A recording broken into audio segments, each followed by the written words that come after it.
السلام عليكم ورحمة الله وبركاته. أرديدا نوحرا أي عشر كلا سعتي عشر كاني وعشر كي صدنيو صدحات محن قادنينا وماددي managerial accounting أيان قادنينا ما آمنيسا هدي أنقل هو عشر كي وقدم دي ماددا وإلهي فضليس الحمد لله إن وإلهي نكرنسيي إن أن لمين نكور صدني أوكي عشر كمانتا انت أينا باللابين وebsite كشير حرفت waxaan horay ugu soo gudbinay koorsooyin kala duwan waxaan anigu ku soo gudbiyay koorsooyin accounting ka calaaqa leh sharxirfad.com haddaad booqato waxaad helaysaa koorsooyinkaasi ayaad iska diiwaan gelin kartaa waxaan ku soo darnay shahaadooyinka professional certificate waxaan hadda qaadanaynaa dufcadii ugu horeysay January ilaa bilowga April ayaan ardaydeedii hadda qaadanaynaa maadada F1 ka ayaan qaadanaynaa business and technology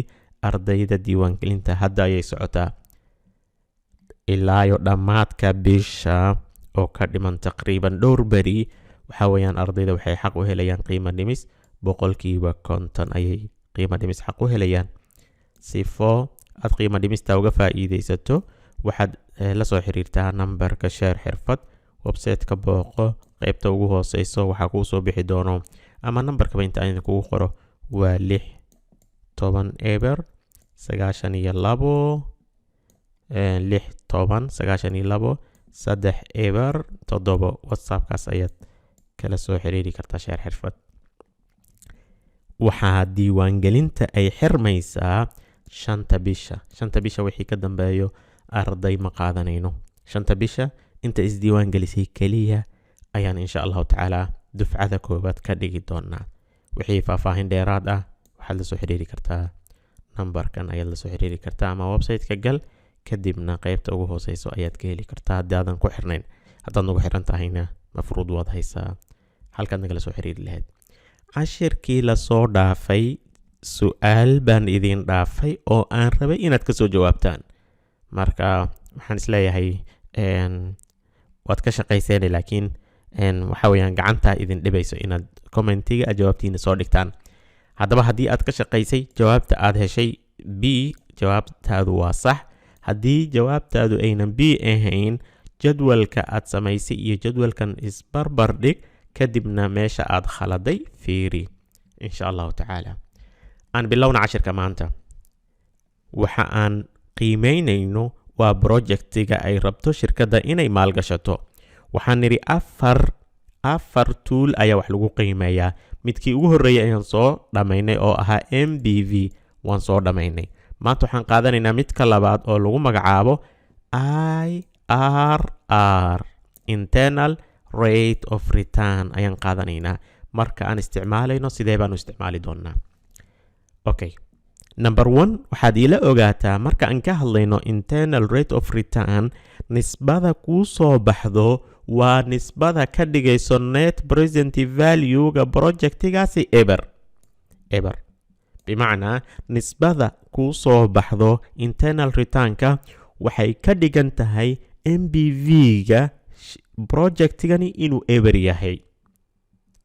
yahay ayay ka dhigan tahay okay haddaad dib u laabato yani go'aanka sida loo qaadanayo isla fiirin doonaa waxaan niri MBV ga jawaabta ku soo baxaysa saddex mid waaye inay eber tahay inay ka weyn tahay eber iyo inay ka yar tahay eber laba midna aqbalaynay midna lama aqbalaynin idan hadda sifo marka aan rabo waxa muhiim ah in aad ila og tahay natiijada ku soo baxdo internal rate of return in nisbadaasi ay ka dhigan tahay MBV gaaga inuu eber yahay MBV gaaga eber yahay maxay ka dhigan tahay mashruucani lacagtaad gelisay ayuu ku soo celinayaa ma khasaaraysid mana faa'iideysid okay IRR ka waxay fiican tahay isticmaalkeeda haddii cash flow-ga lacagta ka soo xaroonayso projectigaasba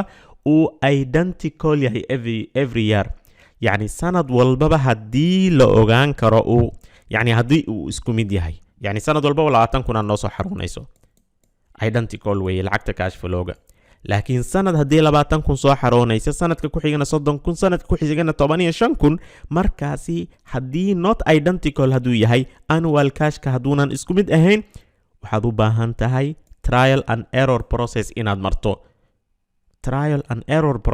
marto ayaad u baahan tahay. hadda maxaan rabaa inaad ila fahanto kaliya waxaad ila fahantaa IRR-ka nisbada kuu soo baxaysa inay tahay nisbada MBV-ga ka dhigaysa 0.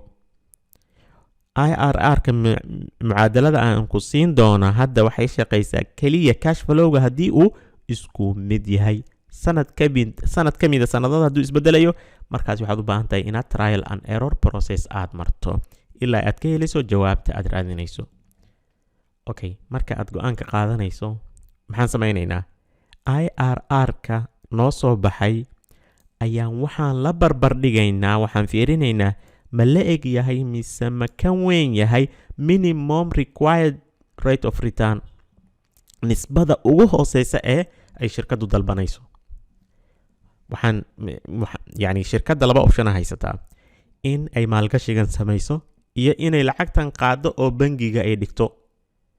bimacnaa bangiga hadday dhigto waxay ka dhigan tahay in lacagta bangiga uga soo xaroonayso iyada laftigeeda waa return.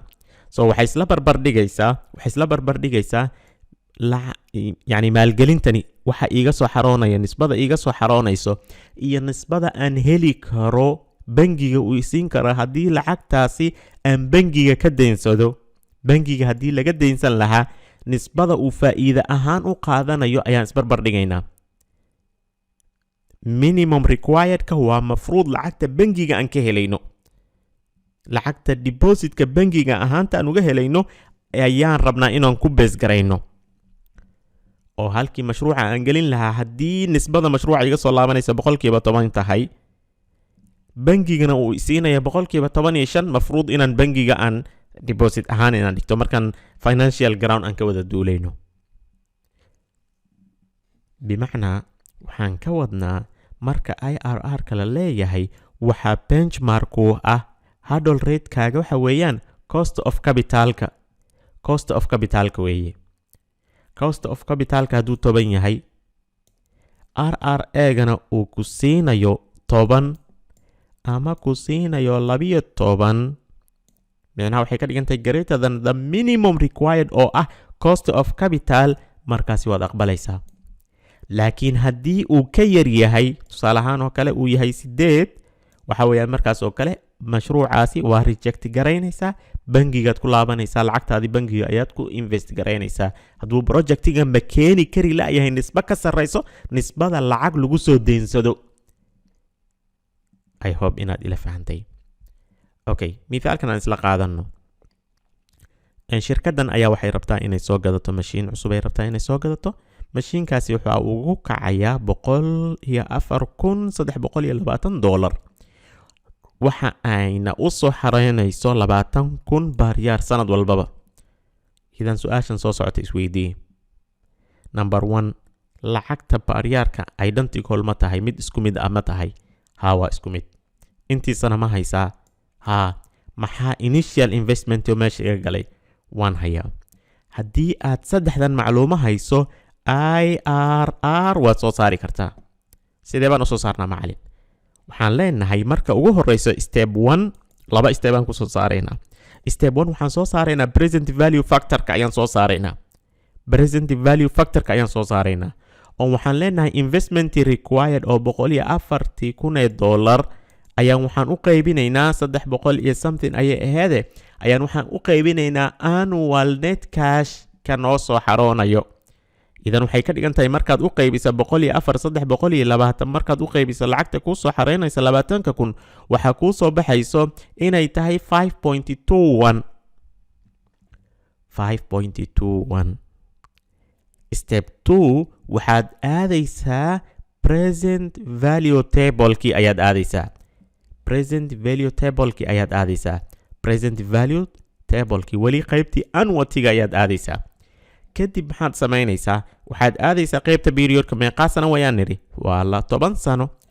meeqa natiijada ku soo baxday natiijada nisbada ku aadan ayaa waxa ay noqonaysaa IRR kaaga ayay noqonaysaa. IRR ka aad raadinayso waa nisbada, bimacnaa sifa aan nisbadan u ogaano waxaan soo saarnay factorka ayaan marka hore soo saarnay. Okay, inta meela fahantay go'aankii aan u imaano. Internal rate waa meeqa? waa 14. IRR ka projectigani wuxuu na siinayaa 14% ayuu na siinayaa. sifo loo aqbalo shirkadda waa in ay la barbar dhigtaa waa meeqa ritaankii ayada ay rabtay. haddii IRR ka uu ka badan yahay ritaankii ayada ay rabtay, projectu waa acceptable markaasi. projectu waa mid la aqbali karo weeye. Okay, aan isla fiirino mithaalkani, aan isla xalino. cash flow-ga waa meeqa? waa 22,000. identical miya? waa identical. mar hadday identical tahay 2 steps ayaan ku xalinayaa. maxaan samaynayaa? investmentiga lacagtiga gashay waa meeqa? waa 79,000. 79,000 ayaan waxaan u qaybinayaa lacagta iga soo xaroonaysa sanadkii. waxa soo baxo waa present value factor. kadib waxaan aadayaa present value table-kii ayaan aadayaa. kadib waxaan qaybta 5 sanaan fiirinayaa. kadib natiijada ii soo baxdaan fiirinayaa nisbada ay ku aadan tahay. marka aad isbarbar dhigto jawaabtu waxay noqonaysaa 12 ayay noqonaysaa. isku day in aad ka shaqayso biidhnillaahi tacaala. hagaag, markaan isbarbar dhigno MBV-ga iyo IRR-ka, MBV-ga ayaa fudud marka la xisaabinayo. teeda kale IRR-ka waxay assume garaysaa in lacagta soo galayso cash inflow-ga isla markaa shirkadu ay reinvested, inay dib u sii maalgashanayso, ayna ku maalgashanayso nisba u dhiganto IRR-ka. yacni isla markaasi lacag walbo soo xarooto shirkadu waxay ku sii maalgashanaysaa 14. IRR-ka haddii uu nisbadiisa nisba sare tahay, yacni arrintani realistic ma noqonayso. hagaag, intaa ma isla fahnay? hadda waxaan dhamaynay MBV baan dhamaynay, waxaan kaloo dhamaynay IRR-kii baan dhamaynay. labada waddo ee kale ee lagu qiimeeyo decisionka marka la qaadanayo capital budgeting-ka waxa weeyaan waa payback method iyo simple rate of return. simple rates mararka qaarkoodna waxay dhahaan accounting rate ayay dhahaan. okay, labadaasi ayaan kusoo gabagabaynaynaa insha allahu tacaala. payback aan ku bilaabaynaa. markaan payback ka hadlayna waxa weeyaani lacagtan aan mashruuca aan maalgashanay muddo intee la-eg ayay dib noogu soo laabanaysaa, muddo intee la-eg ayay qaadanaysaa. bimacnaa waxaan raadinayno natiijada noo soo baxaysa waa period way. sidee usoo saaraysaa? investment required ayaad waxaad u qaybinaysaa annual net cash inflow-ga ayaad u qaybinaysaa. yacni natiijadii hadaayay noo soo baxday weeye, laakiin hadaayay waxaan ku fiirinay isha factor ahaan inay tahay table-kan dib ugu laabanay. laakiin hadda natiijada ku soo baxdo yaa waxaad ku fiirinaysaa period ahaan ayaad ku fiirinaysaa. okay, mithaalkan aan qaadanaynaa. shirkadani ayaa waxay rabtaa in ay soo gadato machine, ayay rabtaa inay soo gadato. costiga 140,000 ayaa ku kacaya. tusaale ahaan oo kale 10 sano weeye. waxaana ka soo xaroonaya cash inflow oo ah 35,000 ayaa ka soo xaroonayso. 35,000 cashku markani cash ka soo xaroonaya 10kaas sano waa isku mid. hadday isku mid tahay sheekadu way fududahay. mucaadaladii aan hadda ka soo hadalna dabaqaysaa. haddayn isku mid ahayn sideen u dhaqmaya waan isla fiirin doonaa insha allahu tacaala. su-aasha la weydiinaya marka, intaan su-aasha la weydiinaya aynan gelin, projectiga shirkadu, maamulka shirkadu wuxuu rabaa maalgashigani in uu 5 sano gudahooda kusoo laabto. yacni 140,000 ee ay maalgashanayaan, they are expecting in 5 sano gudihiisa uu kusoo laabanayo ama ka yar. haddaba waa maxay payback period? muddo intee la eg ayay shirkadda kusoo celin kartaa maalgashigani haddii uu yahay sanad walbaba net cash inflow-ga kasoo xaroonayo $35,000? maxaan samaynaynaa? simply mucaadaladii waa maxay? payback period maxaa lagu helaa? investment required oo loo qaybiyey annual net cash inflow. okay, maxaa noo soo baxay markaan isku qaybino 140,000? 4 sano ayay ku dhigan tahay. hadda period ahaan ku fiirinaynaa hadday afartani waxaan ka soo qaadnay inay factor tahay kadib dib ayaan u laabanay farqiga u dhaxeeya ila fahan payback method iyo qaybtii IRR-ka kala saar isku day inaad kala saarto iska kaa dhexgelin okay maamulka miyay investment ku sameynayaan mashruucani projectigani jawaabtu waa haa sababtoo ah 5 sano ayay ayagu rabeen in lacagta lagu soo celiyo mashruucanna 4 sano gudihiisa ayuu lacagta ku soo celinaya which is good yani mar walbo lacagta horay ay kuugu soo laabato waa marka ay ka fiican tahay inay lacagta ka daahdo okay quick check aan sameeyno laba mashruucaad haysataa initial investment mashruuc walbaba x iyo y project x iyo project y mid walbaba $100,000 ayuu noqonayaa maalgashiga lacagaha ay soo celinayaan from year 1 year 2 waxay soo celinayaan kadib year 14 ilaa year 10 waxay soo celinayaan yani sanadaha lagu siinayaaye waxay soo celinayaan sida soo socoto sanadka ugu horeeya 60,000 sanadka ku xigo 40,000 kadibna wixii ka dambeeyo projecti x wuxuu soo celinayaa 0 way u fiirsaya halka projecti y wixii ka dambeeyo 14 ilaa 10 uu soo celinayo 25,000 bimacnaa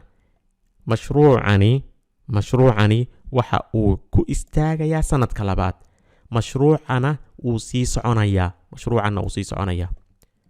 okay maxaa su'aashana la weydiiyo waa maxay projectige ayaa the shortest payback period midka muddada ugu gaaban lacagtii 100,000 lagu soo celinayo markaad isbarbar dhigto project y aan ku bilowno 100,000 ay ahayd sanadkii ugu horeeyay 60,000 baan soo celinay sanadkii labaad 35,000 sanad intii ku xigtayna 25,000 soo laabatay oo ka dhigan in aan u baahannahay 1 more year in aan sii shaqayno oo sanadka saddexaad uu soo laabanayo halka project x-ka sanadka labaad uu soo celinayo lacagtii 100,000 haddii aan payback period aan isticmaalayno projectiga fiican wuxuu noqonayaa project x laakiin mid ka warhay lagama fikirin oo project x-ka lacag ma sii dhalinayo halka project y uu kasii qayb qaadanaya cash flow bimacnaa waxaan rabaa inaan ku dhaho waxa weeyaan in wadada payback periodka ay tahay mid ku eg aragtideeda maalinka lacagta investmentiga uu soo xaroodo ay indhala'aan ku dhacayso which is qalad laakiin haddii su'aasha lagu weydiiyey ay tahay midkeeba ugu gaaban haddii ookiyaalaha lagu geliyo project x waaye isla fahanay I hope inaan intaa isla fahmayno which project do you think is better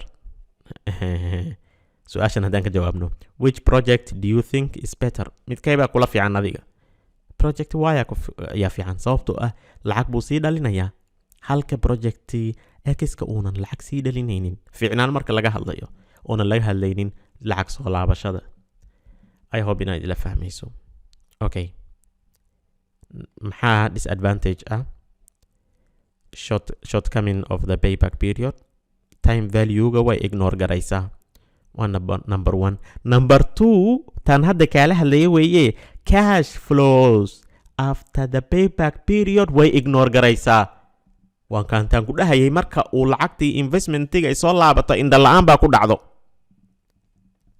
okay maxaa advantage number 1 waxaa loo isticmaalaa screening tool ayaa loo isticmaalaa investmentiga dhaqso waxay kuu soo saaraysaa oo kuu xadidaysaa investmentiga sida ugu dhaqso badan lacagta kugu soo celinayo productyada haddii aad product aad ka ganacsato productyada sida ugu dhaqso badan soo celinayo ayay kuu soo saaraysaa ay identify garaynaysaa sifo aad uga digtoonaato haddii productiga uu dhaqsaha laabayo aad u doorato productyada dhaqso lacagtooda soo celinayo waxaan hadda ka hadlaynay payback period waaye laakiin cash flow-ga wuxuu ahaa even ayuu ahaa isku mid ayuu ahaa identical ayuu ahaa ka waran cash flowga hadduu uneven yahay uuna isku mid ahayn sanad walba wax ay ku soo laabanayaan markaasoo kale maxaad samaynaysaa markaasoo kale what should you do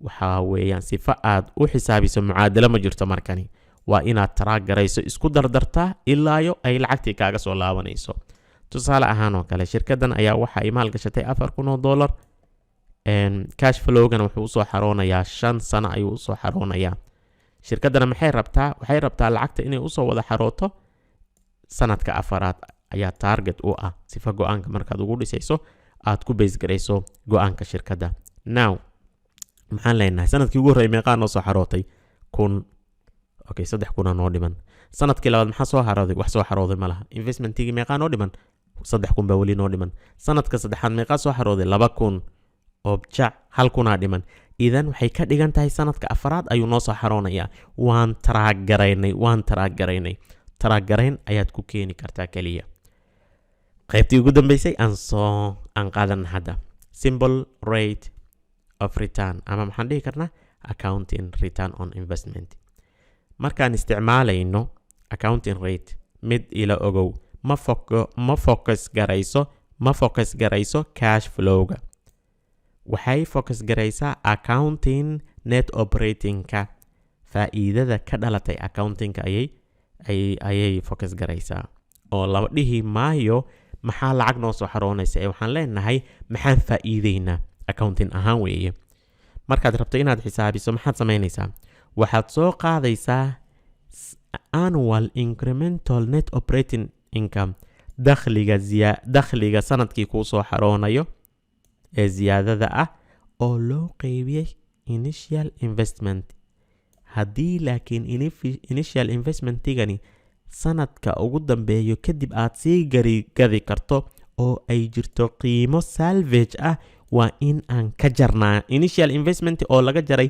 salvage-ka waa inay noqotaa waa hadday jirtay okay mithaalkan aan qaadano costiga waa 140,000 weeye costiga waa 10 sano revenue-ga noo soo xaroonayo waa 100,000 expensing-kana waa 65,000 idan operating income-ka waa meeqa 100,000 oo laga jaray 65,000 waa 35,000 weeye okay maxaan la weydiiyay simple rate of return ama waxaa la dhihi karaa accounting rate of return waa maxay maxaan samaynaynaa simple rate of return waxaan leenahay 35,000 oo loo qaybiyay 140,000 oo faa'iidada noo soo xaroonaysa oo loo qaybiyay 140 natiijada ku soo baxday waxa weeyaan simple rate of return waxaa lala barbar dhigayaa shirkadu maxaa target u ahaa wixii targetka u ahaa shirkadda tusaale ahaan oo kale hadduu targetka ahaa 20% waxay ka dhigan tahay in mashruucani uu soo saarayo percentage return ka badan midka annaga aan target garaysanayni waana la aqbalayaa hadduu ka hooseeyo targetkaagina markaas ayaa diidaysaa okay maxaa lagu ignore yani maxaa lagu yani disadvantage-ka waa maxay simple rate of return-ka ama lagu criticize gareeyo waxay ignore garaysaa payback iyo ayadaba waxay ignore gareeyaan time value of money waa muhiim inaad arrinta fahansan tahay inay ka dhadhacsan tahay payback iyo simple rate of return-ka waxay ignore gareeyaan time value of money okay projectigani